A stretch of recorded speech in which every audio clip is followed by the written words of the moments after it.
Greetings from the Long Island Sound podcast. Welcome to the show. Please rate, review, and comment on the show, and call our listener line and leave a message for our guests. Dial 631-800-3579. All right, enjoy the show. Thanks for joining us for the Long Island Sound podcast. Each week we explore new music and dive deeper with the artists and their stories behind the music. Please subscribe and rate and review us wherever you stream this podcast. Here's your host, Steve Yusko. You are in store for a great episode.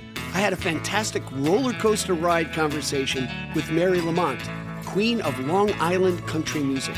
We went from Alice Cooper to Anne Murray. She has some fantastic connections through her career and some really great music. Have a listen to Not Far From Here.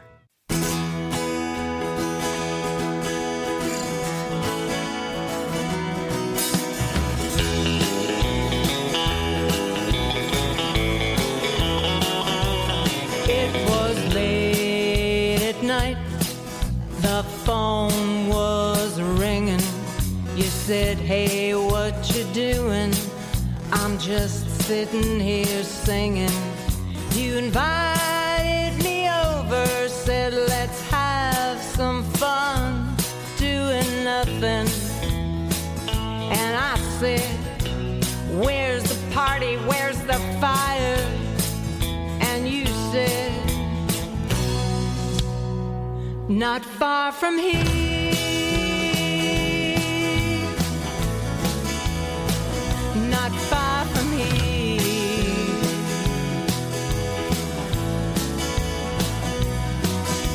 I got into my car and I'm driving kind of slow. But the more I drove and thought about you, the more I lost control. Siren getting louder and louder. I pulled over and the cop said, where's the party, where's the fire? And I said, not far from here, not far from here.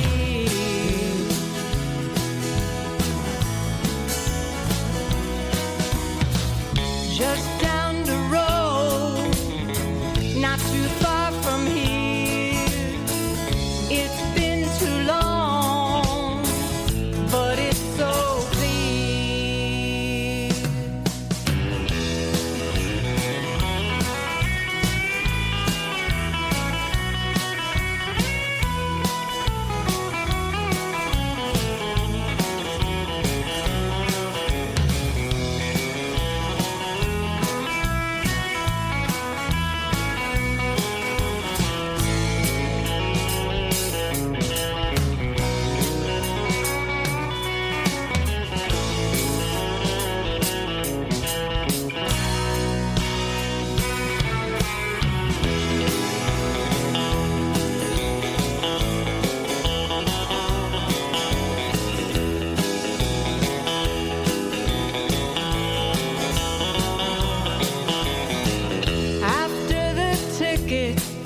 I flew away again.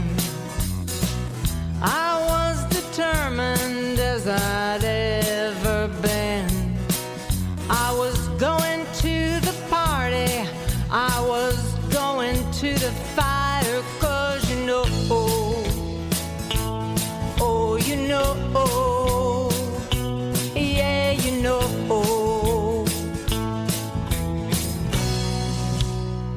It's not far from here. It's not far from here.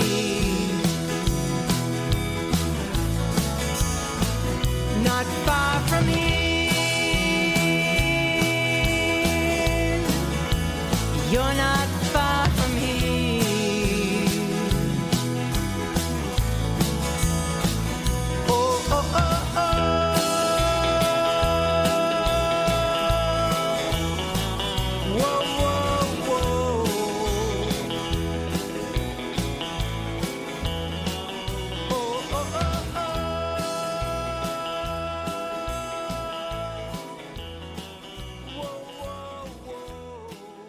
Mary Lamont is my guest today, known as the Queen of Long Island Country. Her catalog of country music has made an impact on the Long Island sound. Performing throughout the island, Mary's band has opened for Delbert McClinton, Marshall Tucker Band, and the Charles Daniels Band. As host of the long-running radio show Down Home Country, alternate Sundays on WUSB 90.1 FM, Mary has consistently kept country music on the Long Island airwaves. And with that, I say welcome to the Long Island Sound Podcast, Mary. Good to have you. Thank you so much, Steve. Thanks for having me. This will be really fun. I got to tell you a quick story. So we were talking offline about my wife being a big country music fan, and I love country music as well. And she used to have a butcher shop in Massapequa Park, and they listened to country all day long, you know, when it was on popular radio stations. And then it disappeared from Long Island, and she was like horrified, you know, until the internet came along. But I'm glad you're keeping, I mean it, I'm glad you're keeping country music alive on the university radio station. So. Well, thank you. I have so much fun with that show. I've been doing it for the past 11 years. I'm up to about 225 shows. Wow. I can't believe it. But it's really fun because at WUSB, out of Stony Brook University, we can play just about anything we want. So we're not set to, you have to do top 40 or you have to do this type of thing, which is really thrilling because putting together a show every week is the next adventure. It's really great. Yeah, you know what's interesting with technology, and I think this is the bane of technology, is you have all this artificial intelligence telling you, well, if you like this, you're going to like that. You're going to like this. You're going to like that. And you really you get put in guardrails. And I'm just the opposite. As I get older, I don't want to be reminiscing about too many things that I've known in my past. I want to hear some new stuff. You know, no matter what the genre is, I want to explore that. That's why we have the podcast. But I got to ask you this. When you first sat in that DJ booth, how was it for you? Did you take to it like a fish to water, or was it a process? It was pretty easy. The lady who I shared alternate shows with at that time, Debbie DeWaltoff, who had done the show for about 30 years.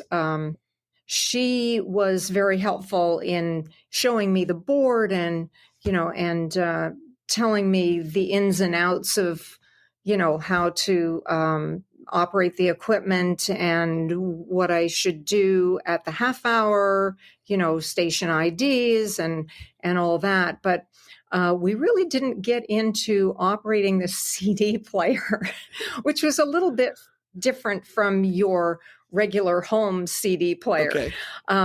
So that was I was a little apprehensive the first time I went on, and Charlie Backfish is on with his show just before Down Home Country.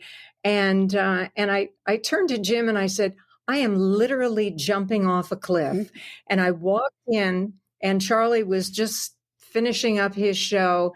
And then he put on the first song of my show. And I said, Charlie, would you be able to show me quickly how to use the CD player? Because I don't know how to use it. He turned to me and he said, you're kidding. I said, no, I'm not. And so he quickly showed me how to run it. And I'm pretty good technically. So I kind of jumped in and jumped off the cliff and really had a ball with it. And it's been fun ever since. That's great. Hey, let's turn the page and go back. I'm always interested when I speak to artists about that time in your life when either you've picked up an instrument or you said to yourself, hey, I want to be a songwriter, or I can do this. When did that happen for you, Mary? Well, it really started when I was very little and I was singing around the house. And I am from southwestern Ontario. I probably have a bit of an accent left, although I've been down here for a long time. Right. But my dad said, you can sing. You're going into the church choir. And my first reaction was, no, I can't do that. I can't do that. And he says, yes, you can. I'm going over there right now. And the church was right next door. And he said, and I'm, I'm going to tell him that you should join the choir. So I went to the first practice and I loved it. And I got to sing harmonies. And it was great because when I was a little kid, I used to beg my friends to sing songs so I could sing harmony to it. I mean, I just love that. And so I got into the choir and then I started singing solos and I was scared to death, but you're a little kid, you do what you're supposed to do. And I loved it. And so I've been very actually fortunate that I've had two men in my life who have pushed me to do things that I wouldn't ordinarily do on my own. Right. And that was my father and my husband. Our band would not even exist if it weren't for Jim. Wow. But anyway, going back to my father, I was interested in playing the piano. My friends were taking piano lessons and I would fool around with, their piano while I was waiting for them to get ready for school. And so I went to my dad and I said, Dad, I'd really like to learn the piano. And he says, oh, great. Okay, well, we can get you we can find a used piano somewhere. And, wow. And he was all for it. And then something happened and he turned around and he says, you know what? We can't do this. And so I just accepted it. I never questioned why he had done it. And years later, after my mother had passed away, it turned out that my mother had taken piano lessons when she was little and she hated it. Oh. And she didn't want to see me go through that same kind of interesting experience. So she was the one who kind of put a stop to it. And, she had her intentions were good, but I'm a different person. Yeah, exactly. So I thought, well, that was really sweet of her not to want me to go through a bad experience. But, I kind of missed that. I thought, gee, I wish I had done that. Well, a little time went by and I went to my dad and I said, I'd really like to learn how to play the bagpipes because we were Scottish-Irish descent. Okay. And I thought, wow, that'd be really cool. Right. So this time he didn't ask my mother. He went to, my dad was the town doctor. Okay. When they charged $3 for an office visit and $5 for house call. And so he called one of his patients who was a farmer who had a pipe and drum band. Okay. And also gave lessons. This, elderly, he must have been at about, I guess, in his 60s. Okay. And so he says, my daughter wants to take bagpipe lessons. So this guy found me a used set of pipes. Wow. And I started out, and now my mother had to drive me on a dirt road for miles into the 7th concession, and to this man's farmhouse, and I would sit there, and I was 10 at the time. Okay. And he taught me how to play bagpipes, and I just loved it. And my friends would actually make fun of me because basically you look kind of weird when you're playing the bagpipes. Sure. But I used to practice in the backyard and learned a lot of the traditional Scottish songs for pipes. And my favorite one was Flowers of the Forest. And my grandfather, one of his requests was that I play Flowers of the Forest at his funeral. But unfortunately, I was not that far along in the lessons at that point. Right. So I wasn't able to do it. But whenever I hear Flowers of the Forest, I think of him. But that's great. Anyway, the farmer told me that I was his best student and that he wanted me to join his band. Wow. And I was afraid to join the band. I never did because I thought, what if I make a mistake? Wow. Interesting. I never did it. I mean, this is, Mary, like stepping back and saying, oh, I can't do that. Yeah. Can't do that. Right. And so we ended up moving to the United States, and eventually the bagpipes went into the closet because kids were just making fun of me. And by 8th grade, I'd had it, and they sold the pipes. Right. So we ended up moving to Long Island. My dad got a position at Stony Brook University. Okay. Wow. Being a medical professor. He had started teaching we moved from the little town to a city, London, Ontario. I'm very familiar. And my dad had a job at the university there. And then from there, somebody heard him speak out in California and recommended him for a professorship at the new Stony Brook School of Medicine. Wow. So he said, wow, this would be really great. We got to move to Long Island. So we moved to Long Island, and I ended up going into the city to pursue a modeling career, which was completely insane for me to do. I wanted to be a fashion model, but I decided that I wasn't getting any work. Right. So I better figure something else out. So I did get some work with some photographers dressing up in turn of the century costuming and posing, kind of like an acting job in a way, for dime store novels, romantic novels. Wow. And it was really funny. I walked into a dime store one day in the city, like months later, and actually saw myself on a couple of the covers of these, romance novels. It was pretty funny. I still have one of them. Oh, that's great. Yeah. So, but there wasn't enough work. So I had made friends with several models who lived in the same apartment building. I was sharing an apartment with 2 other girls, and one of them was working for Alice Cooper's management, doing their fan club. Okay. So I would, in the evenings, several of us would all sit around. We'd be stuffing envelopes for the Alice Cooper fan club, and I got a job. I went in and got a job at Lord & Taylor as a salesperson, and was there for a few months until my feet were just killing me. I couldn't stand it anymore. Sure.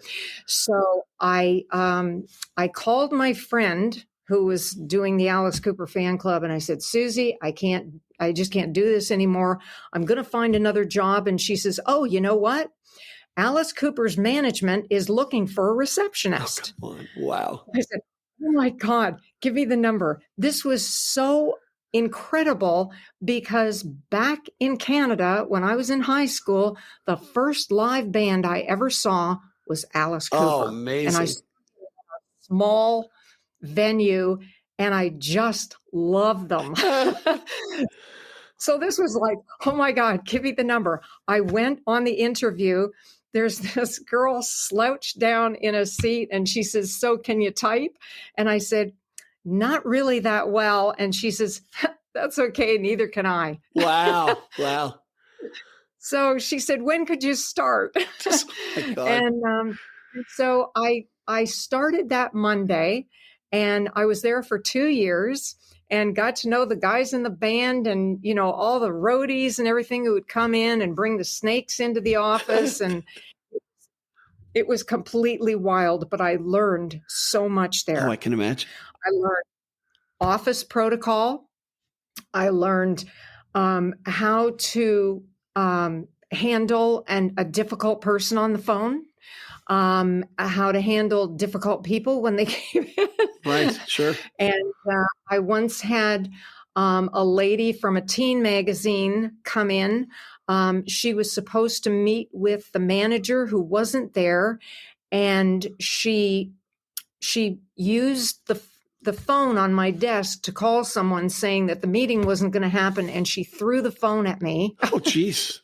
Wow. But working working there was really, really fun. And Shep Gordon was the manager, and he and also Joe Greenberg. The two of them were co-managers of Alice Cooper Band, and they were just terrific to work with. And at the same time, they were managing Anne Murray. Wow. Another Canadian, right? Yeah. So that was kind of odd, but really fun. And so I was there for 2 years, as I said. And at the end of 2 years, they were moving the office to California. So I wasn't really in a position to run off to California at that point. Sure. So I thought, well, I'll find a different job. And Anne Murray's office up in Toronto said, oh, Mary, we hear that you're not moving out with them, so maybe you'd like to come up to Toronto and work with Anne. So, but I wasn't really in a position. I didn't really want to leave New York. Right, sure. I really loved the city. So I decided to stay there, and I looked for another job. It would have been a booking agency. I learned all about contracts, but they had Commodores, they had the Good Rats. Oh, yeah. William Shatner doing college speaking engagements, James Cotton, the James Cotton Band. I regret that I never met him. Kool and the Gang. I used to type Blondie. Right. Okay, I used to take contracts for Blondie, but something wrong was going on when James Cotton would call up and say, hey, I did my gig. I want my money. Oh, yeah. That's a big sign, yeah. I think I need to get out of here.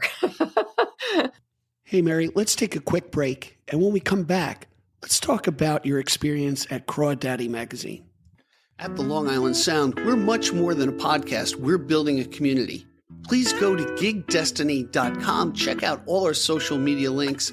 Subscribe wherever you listen to the podcast. Please comment. Call the listener line. Tell us what you think, what questions we should ask, who we should have on the show. And most of all, we thank you for your generous support. And remember, support the artists who are guests on the show. Now back to the podcast.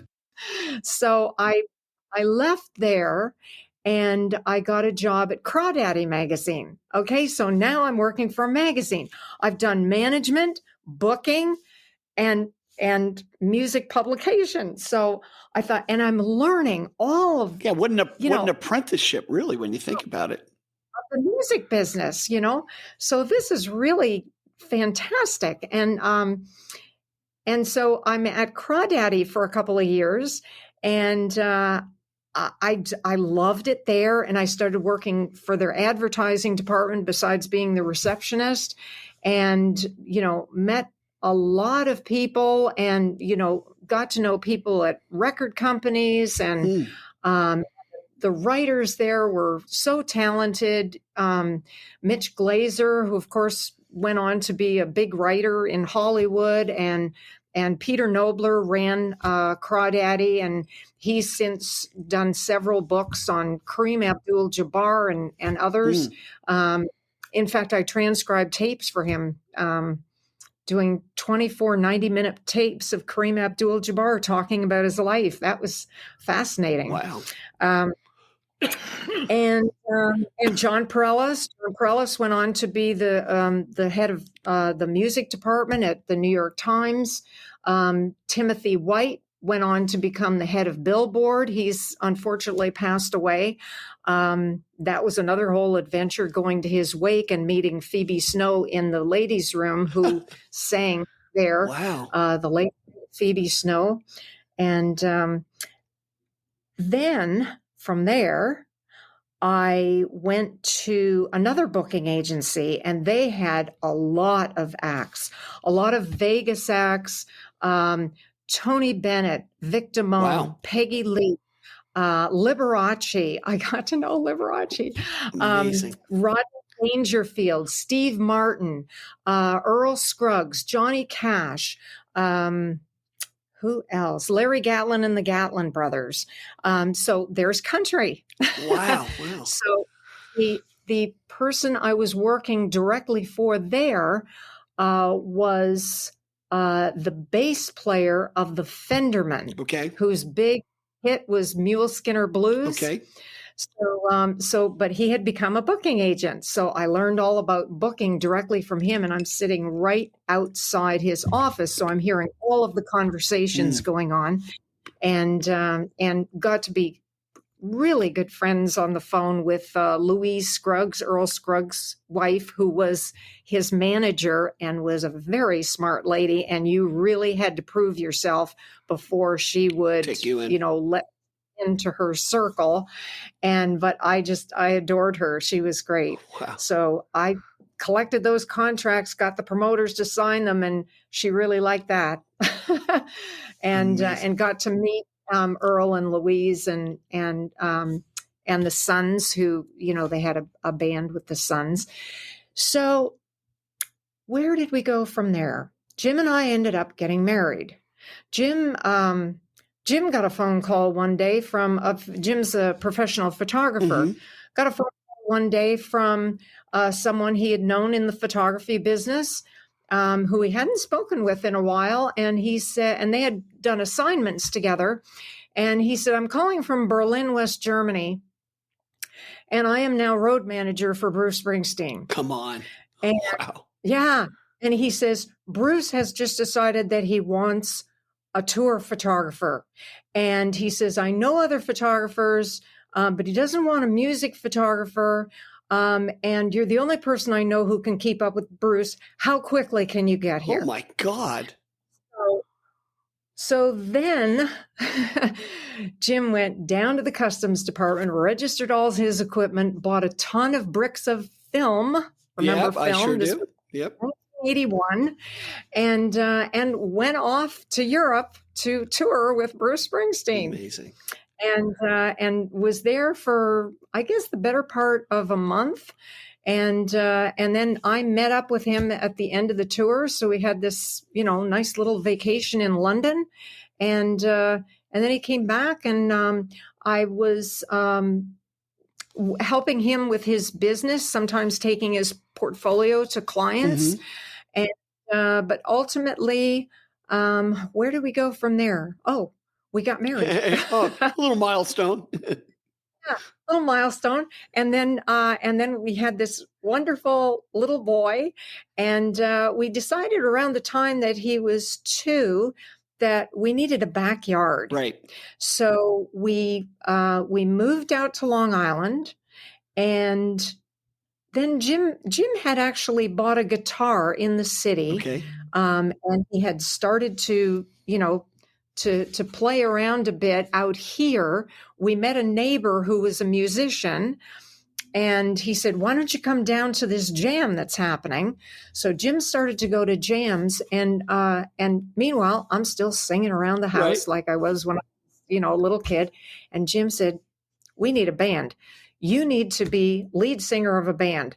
And I said, no, I can't do that. Right. Once again, somebody pushing me into something that ultimately I love. Wow. So thank you, Dad, and thank you, Jim.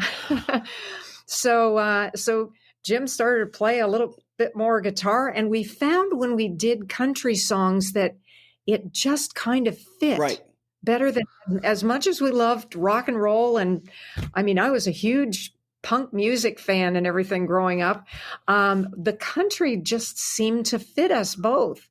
So Jim went out to these jams, and he found, musicians, and we started rehearsing and put a band together, and he got on the phone, and Jim on the phone persuading people to hire somebody who nobody ever had seen before. He did it. Wow. And our first gig was at Matty T's in Deer Park, which was the place for country music on Long Island. So that was a bit, tense, but we just went from there and started to get more and more gigs and just built it up. And then we were playing at Jones Beach Bandshell every year, and it was a real fun adventure, and the adventure continues. Well, I gotta tell you, Mary, my head is spinning. coming into this interview, if you had told me the roadmap would be from bagpipes to Alice Cooper to Bruce Springsteen to all the people, you're just blowing me away here. It's just an amazing ride, and you know. I'm sorry. It has been an amazing ride, and it just continues like that. And and when we got out here, so we're playing covers. Sure. Okay, we're doing all country covers of traditional and and current country at the time, and so I called the guy who I worked for at the second booking agency, who was the bass player from the Fenderman, right, and responsible agent for Earl Scruggs and everything. And he says, "I want to come and hear you sing," because he'd never heard me sing before. Sure. So he actually drove out to Long Island. We went to a friend's house, set up the band, and performed just for him. Wow. And and he says, "You know what? I'm really proud of you. You've really come far here in a short amount of time." He says, "But you're wearing somebody else's clothes. You need to put on your own clothes." Interesting. So I thought, okay, here's the project. Wow. Never wrote a song in my life. And so I was at Matty T's one night, and the band, there's a band there and they're blaring in the background, and I'm sitting at a table and I got an idea for a song watching all the line dancers dancing. So that was the first song that I wrote, was Dancing a Line. Wow. And and so I wrote out the lyrics, and I'm kind of hearing the melody in my head. And Jim was talking to somebody, and I walked over to him and I said, "I think I just wrote a song." And he looked at the lyrics and he says, "Does it have a bridge?" And I said, "Hold on a second." I went back to the table and I went back to him and I said, "I got the bridge." Wow. Well, it was not, I wish all songs were that easy. There's another song I wrote too, a little bit later, that was about my grandmother. My grandmother, my mother's mother, was probably my favorite person ever. Not a well-educated, traditionally well-educated, but probably one of the smartest people I've ever met. And, really instilled in me the golden rule, which, was really important to her. And now it's really important to me. And just really a lot of fun. Could drink Molson Golden Ale with the best of them, and but was really just funny and fun and sensible and smart, and just a wonderful, wonderful lady. So I have a picture of her sitting on a hen house up in Northern Ontario. Nice. When she was growing up. Nice. But anyway, so she was a big influence. So I wrote a song about her, and that song was woke up in the middle of the night, just had this song going in my head, and just quickly wrote down the lyrics, and, woke up the next morning and cried as I was singing it to Jim. And then we did a recording, and I sent it up to my brother in Toronto, and he listened to it, and he called me up and he says, "I cried when I heard that." Oh, what a great connection. I said, "Yeah." So I've tried to keep the songwriting going. It's really difficult. I'll just not get any ideas. I had a couple of, we've had some tragedies with all the adventures and everything. We've had some tragedies. When we moved out to Long Island with our son, who was 2 at the time, Jim's mother very suddenly had a stroke and passed away within a week. And this was a couple of months after we had moved out here. So now, we're, very conscious that, Jim's dad is by himself now. And, and so we're inviting him over all the time. And then, a couple of years went by, and then my mother died very suddenly, very tragically. And so that threw me for a loop. But we kept the band going, and I think that was kind of, a saving grace factor there, was to keep occupied. And, of course, we had a small son too, so that was a joy. And then, ultimately Jim's dad passed away from a heart attack. And then a couple of years later, my father passed away from a heart attack. It seemed like, like it was one family and then the other. Those were, especially when our mothers passed away, because it was so sudden, so unexpected, that it really threw us both.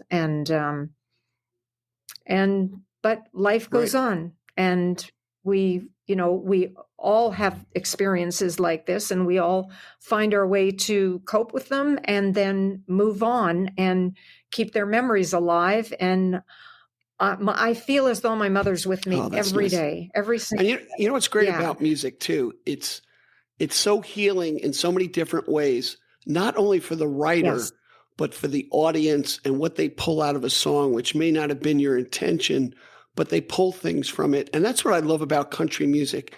It's really got a common denominator and very relatable to a broad swath of people. And I think that's great. Hey, I want to do this. I want to talk about the song that our audience heard before we started the podcast, which was Not Far From Here. So why don't you tell us a little bit about that, and then we'll take a quick break and we'll regroup. Sometimes, writing a song has to do with the need for another song. And that's what happened with Not Far From Here. We were putting together an EP, which is our latest grouping. And we kind of decided we've got 4 songs. We really need another song. And I was talking to my one of my very best friends who I worked at Alice Cooper's management with, and she said, "You need another song." So, and she had worked for a ton of people in the industry too. After she worked at Alice Cooper, she worked for Kiss. Wow. She worked for Barry Manilow, Jorma Kalkinen. I mean, the list goes on, and she's an amazing person. And whenever I need advice, I always ask her, because she's, besides being incredibly smart, she's also very sensible and always has great advice.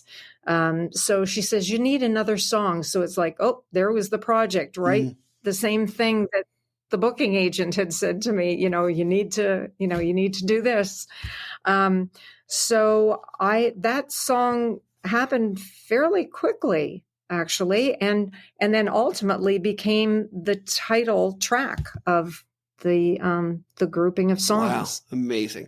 Why don't we do this? Let's take a quick break, and we come back. I want to get your take, because you have all this experience from the ground level up, really from the trenches of the music business when you started and how you see things today. So let's take a quick break. We'll be right back, everybody, with Mary Lamont, and we've got really so much more to explore. Hang with us.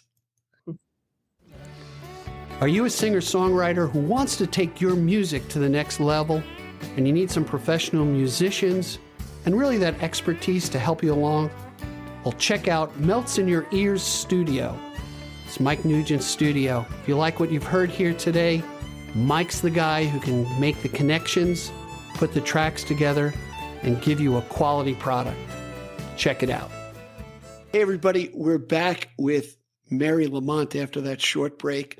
I'm telling you, I got to grab my ears and my head because it's still spinning from your career. And you've had all these connections. I'm going to have my homework ahead of me. By the way, so the audience knows, a lot of people we talk about, I'm going to pop into the chapter mark so you can see who they are and make that connection. And let's talk about connections, how they've come around, and about the music business. Mary, tell me what you got. connections in the music business. Yeah. So you were talking during the break about a particular fellow who circled back into your life. Right. Now, this was really interesting. I got to know the guys in Alice Cooper's band, and one of the band members would come in somewhat frequently, and that was the bass player, Dennis Dunaway, who is a co-writer on many of Alice's big hits, like School's Out, for example. Sure. He would come in with his wife, Cindy Smith Dunaway, who happens to be the sister of Neil Smith, who is the drummer for Alice Cooper. Okay.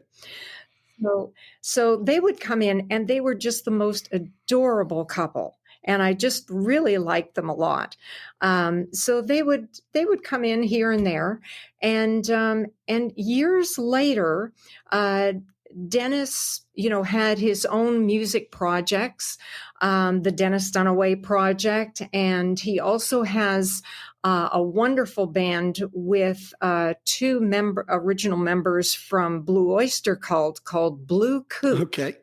And so he was performing, and my friend Gail, who I worked with in the office, said, "Hey, let's go see Dennis." So we went to see him, and it was just terrific seeing him and Cindy again. And Dennis said, I know you have a country band, and I have this country song that I wrote, and do you think that your band would be interested in performing it? I had to catch my heart, which had just dropped to the floor from shock, that Dennis Dunaway was asking me to sing his composition. Well, it turns out that Dennis, and of course I said yes, had not heard the song. Yes, I'm interested, because I know it's going to be a fabulous song because it's written by Dennis Dunaway. Right. So it turns out, and I didn't know this, that Dennis's whole background of his family was country music. Wow. He had, relatives who were in a country band with pedal steel, and the ladies, the Dunaway sisters, who had a group together.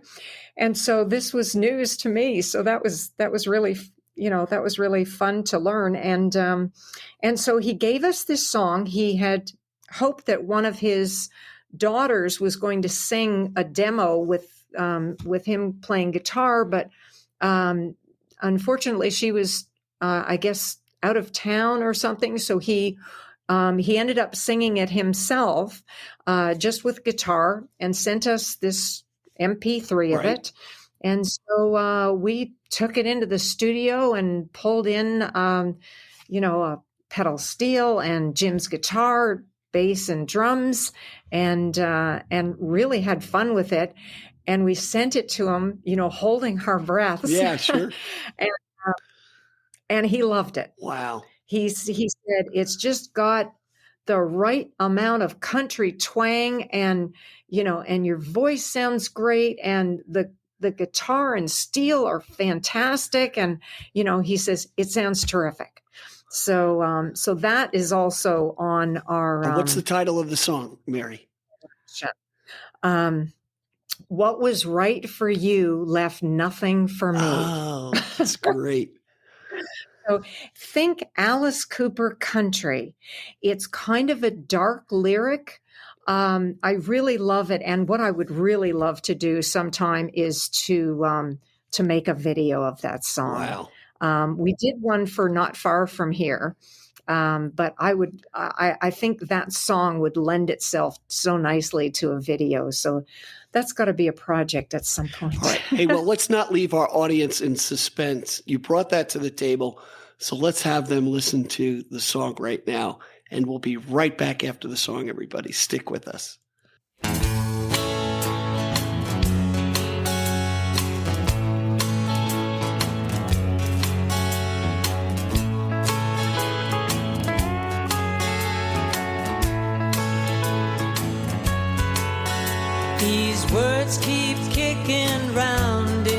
inside my head, and I can't make no sense of it. I keep wondering about what you said. Why did I ever say, go ahead and do what's right for you? Now I'm sorry, 'cause what was right for you left nothing for me.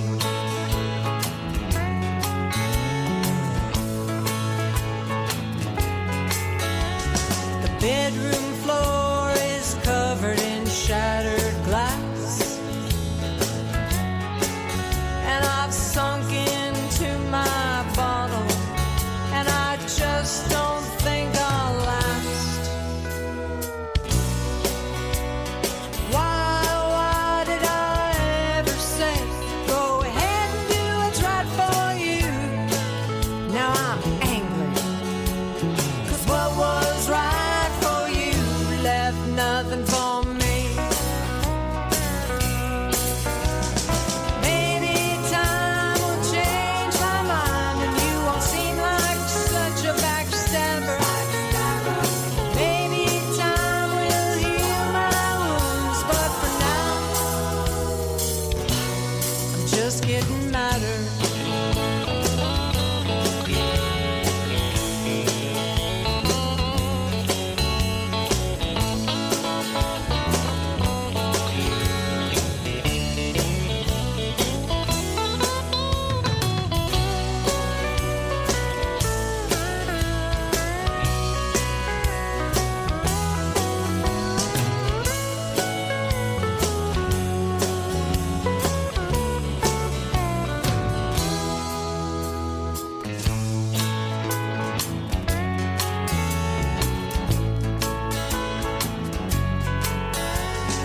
Would you come see my tombstone if I were dead?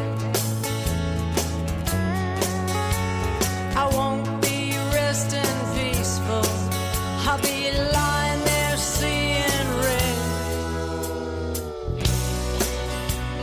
My tombstone writing's just for you, man, I hope that you read it and weep. It would say, what was right for you left nothing for me. What was right for you?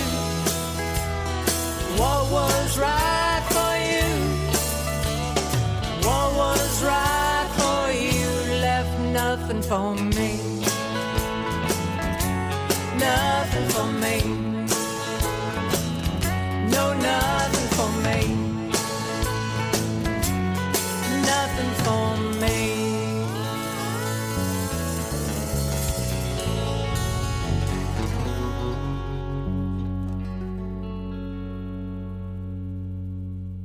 Hey, everybody, we're back with Mary Lamont. My head stopped spinning. That was a great song. Thanks for bringing that to the table. For a moment. So when I started the Long Island Sound podcast, I actually got the name from a Billy Joel speech at the recently opening of the Long Island Music and Entertainment Hall of Fame, which has been around for a long time, but now they have a physical location. And years ago, I've been there. Wonderful. oh, it's great. And Yeah. Billy Joel did a speech back in the day where he said, the Long Island Sound is more than a body of water that separates Connecticut from Long Island. And a light bulb went over my head, and that's where I grabbed the name. But what I really wanted to explore with you, Mary, is I'm really excited about WUSB, that's the Stony Brook station, and they are so supportive of original music on Long Island, which I think is a rarity. And we need more people like you and that type of station to, really promote the wellspring of talent that we have here. That's part of the fun of being part of WUSB, because there are so many different genres they cover. I mean, anybody can find a show on WUSB who will be playing the type of music that they like. And you can't really say that about many other stations. And as you say, too, the support of local talent. Usually in pretty much every show, I'm featuring somebody who is doing original music, either on Long Island or in New York City. In fact, I'm just now featuring somebody who contacted me from Massachusetts, and very talented multi-instrumentalist. And so I'm going to feature him on the next show. But yeah, I mean, we take pride in that, and there's so much talent here on Long Island. After 225 shows, I'm still finding great stuff to feature on the show. It's amazing. And, we include geographical Long Island, Brooklyn, and Queens in the mix. And I tell you, over the past year on this podcast, it kind of blew me away. They found me, a bluegrass band who is in Brooklyn. And, they're called Damn Tall Buildings, and they're from Montana, Philly, and New Hampshire. And for some reason, they settled in Brooklyn, the center of the world, as they would call it today.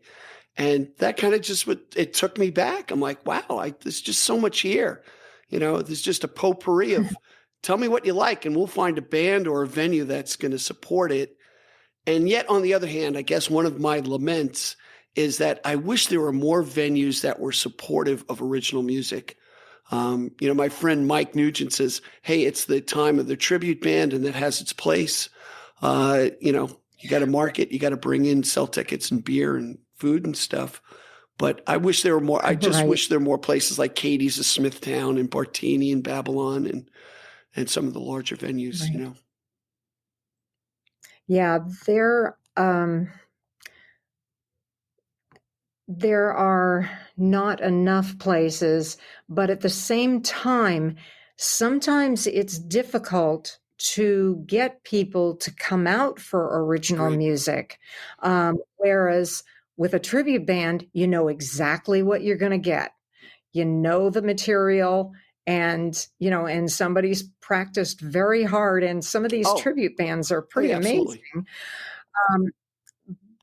But I love that I have the opportunity to promote other original artists on Long Island, because people need to hear it. And maybe if they hear it on the radio, they'll go see them live. Exactly. And so much has changed. For an artist to make money, they've got to go and do gigs, They're not making it selling their music. It's on Spotify. Unless you get millions of streams, you're really not seeing that income.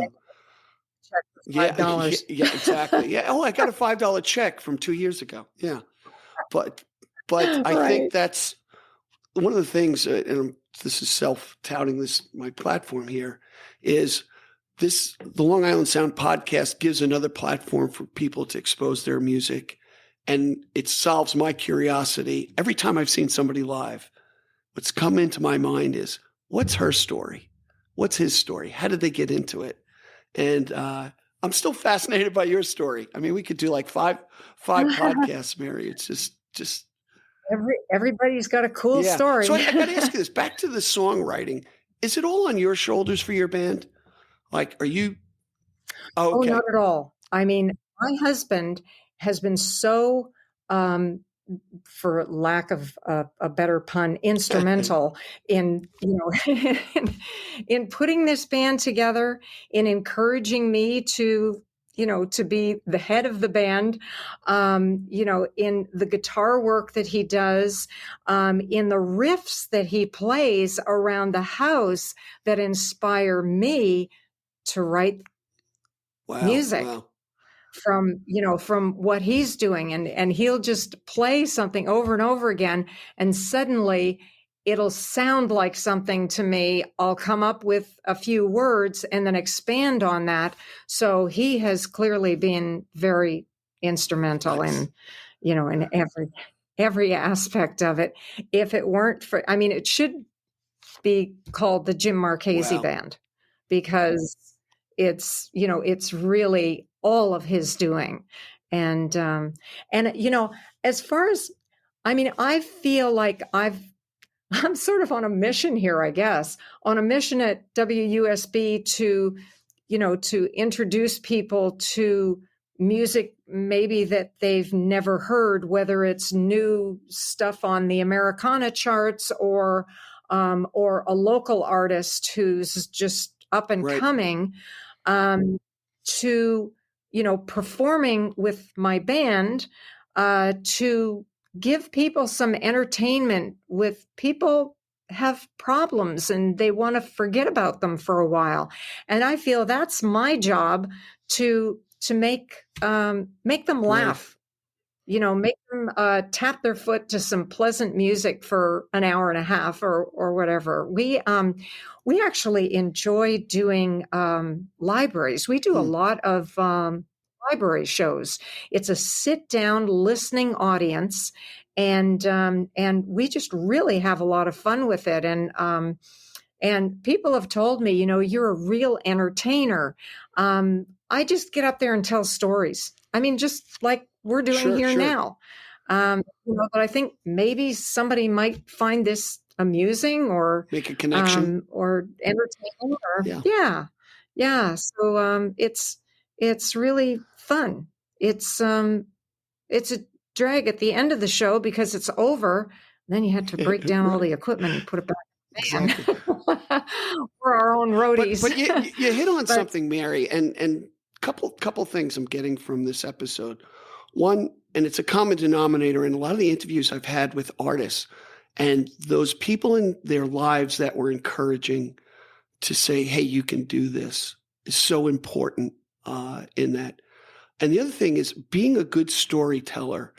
If you look at the successful artists or artists that I love or the artists that people love, there's that thread of storytelling, the John Prine, the Johnny Cash aspect of telling a story that's relatable and you can make it your own through music, I think is kind of magical. The other thing I want to touch on, and I look back at this past year as we're winding the year down, one of my great memories was the 45th anniversary concert that WUSB did at the Stony Brook Theater. And I tell you, a handful of my guests were on stage, and it was great to see them in front, not in a bar where I typically see them or a festival, but in a concert hall. And everyone from, Peter Mancini to Rory Kelly, and it was just fantastic. All that. Yeah, it was like a family reunion. Is my impression. When you said on a stage, what suddenly came to mind is something I left out, which is major for us at the time. Back at the beginning of this century, we got a phone call out of the blue and my husband picked up the phone, and there's this woman speaking with a very heavy Asian accent. Oh, right. And at first, he thought it was a wrong number. And then in the middle of all the Asian accent, which he wasn't really understanding very well, he heard my name. And he said, wait a minute, are you looking for a band? And she says, yes, we're looking for the band. We want Mary Lamont Band. Wow. And she started to tell him about this foundation, which at the time was promoting goodwill between China and the United States. And we would like the band to come to China and perform in China. So we thought, well, this is really out of left field.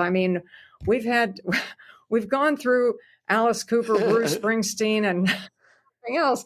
Now China wants us to bring the band over. So we ended up going to China. We were over there for a little over 2 weeks.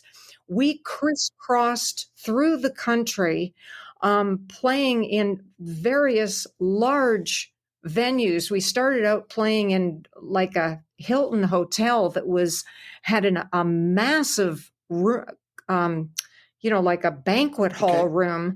with dignitaries from different countries, and then the next day we were out on a stage in the middle of the town square with thousands of people, and then we end up in Beijing and we perform at the Forbidden City Concert Hall. And they said, "Oh, you will like this place, like Lincoln Center." Oh my. And it was like Lincoln Center. And so, so I said, I have to make this work. I have to really, make this a show. And we just had a ball with it, and played and crisscrossed, like I said, all over the country. I think we took 10 planes in 16 days or something. And they just treated us like royalty. And I turned to Jim and said, "Who do they think we are?" It's amazing. Let's just roll with it. And so we really had fun. And the people there were so wonderful. They were very receptive. And at first they warned us, they may not, react. clap or anything, react much. They reacted like they were up on their feet, clapping their hands and everything. And before I went over there, they said, "Can you learn a song in Chinese? We will." When they hooked me up with a guy who was a Chinese interpreter at the United Nations, and he helped me with, they spelled the words out phonetically, told me what the song was about. And it was actually a hit in China, like a very popular folk song. And so the guy from the UN helped me to, pronounce the words correctly. And I went over and sang in the middle of the concert. I'd sing this song in Chinese. Wow. And they went nuts. Wow. Yeah. So that was really fun. I've sung it actually at a couple of concerts here on Long Island too, just throw in a few bars, just for the fun of it. I gotta get an MP3 of that, because my daughter Faith took Chinese. She took Chinese at Scranton University, and she's fluent. I might actually have an MP3 of the artist Kujan, I think is how you pronounce his name, who had the big hit with it. That'd be neat. Really neat to hear that. Okay, so before my head was stopped spinning, now my head's spinning again, because I do remember I have China written down right in my notes here. So I'm glad. Forgot about China. It's a small little place, but man, what a life experience. That's really phenomenal. It's amazing. Hey, let's do this. Yeah, let's talk about It Filled Her Mind. Tell me about that. And It Filled Her Mind. Yeah, that was the we also call that the grandma song. That was the song that was inspired by my grandmother, who inspired me so much and really made me the person I am today. I can almost hear her talking when I'm talking, and that's part of the nice thing about, one of the nice things about getting older. Some of it's not so nice, but, one of the nice things that I'm finding is I look in the mirror and I see my mother, and that's not only nice, there's a sense of comfort about it too, because, somebody that you would love to still have around. Like I would love her to see our son's daughter, I'm a grandma. I'm sure she does it in a different way, but yeah. Yeah, maybe. But yeah. So yeah, they're with us all the time. And that is really a source of daily happiness. Like I'll think about something they said and laugh. Wonderful. That's great. And now you have a tribute song to her, which is great. So I'm sure every time you sing it, it makes the memories fresh again.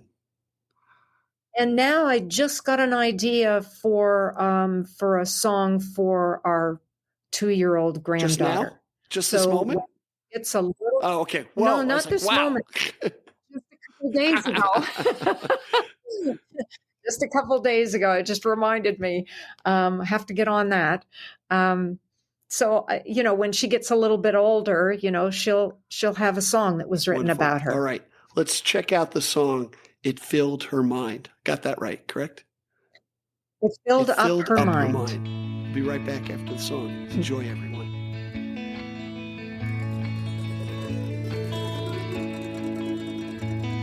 She had several suitors, but she always said no. The one that she loved was in heaven, we know. She knew that she'd never find another so fine. So she lived in the memory and it filled up her mind. She remembered the magic that both of them shared, the wedding, the baby, how much they both cared. A love that was truer and finer than fine.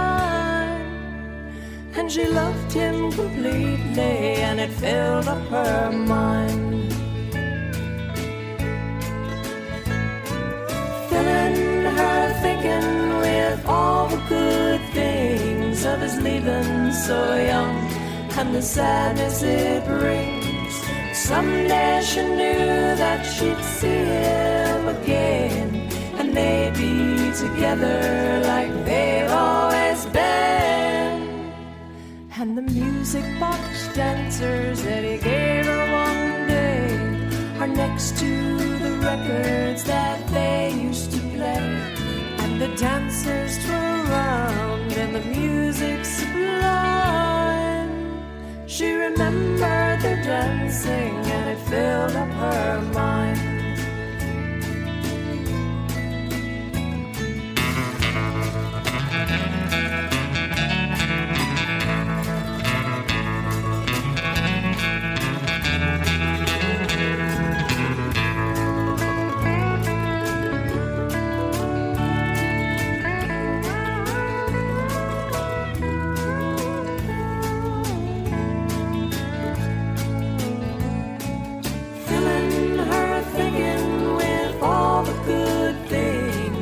Leaving so young, and the sadness it brings.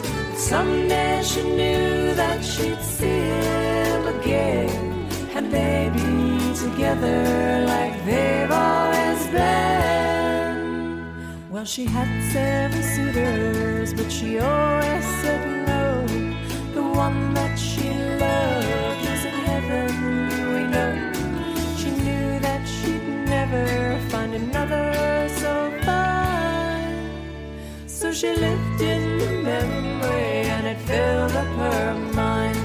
She knew that she'd never find another so fine. So she lived in the memory and it filled up her mind.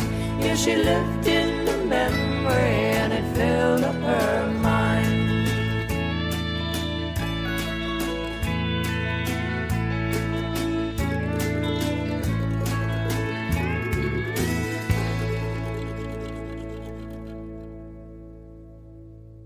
Hey, everybody, we're back with Mary Lamont.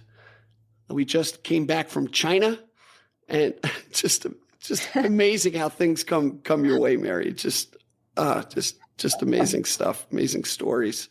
Got to have you back on the program for sure, Mary. So, well, thank you for having me, Steve. This is really fun. So every other Sunday at noontime, I believe, is your show. From noon to 1, it's Down Home Country.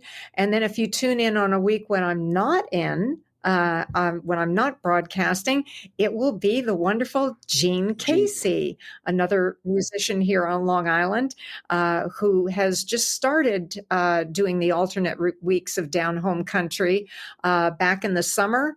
And he just jumped right in and took to it like a fish to water. So I'm absolutely thrilled that he's my partner in crime at Down Home Country on WUSD. Yes, 90.1. So no matter, and you could get it online, obviously, as Yes, WUSB.FM. So there won't be a wrong Sunday to hit the show. Either you'll get Mary or you'll get Jean. So you have a fun time with it. Absolutely. Mary, it was really, honestly, my pleasure to chat with you today. I've learned so much about your career. I love your music. Thank you for sharing that. And I have a friend who told me, said, Steve, we can account for what's in the bank and what we own. We can never account for the time we have left. And the fact that you gave me your time today was a real blessing. So I thank you for that. Oh, that's very nice. Thank you, Steve.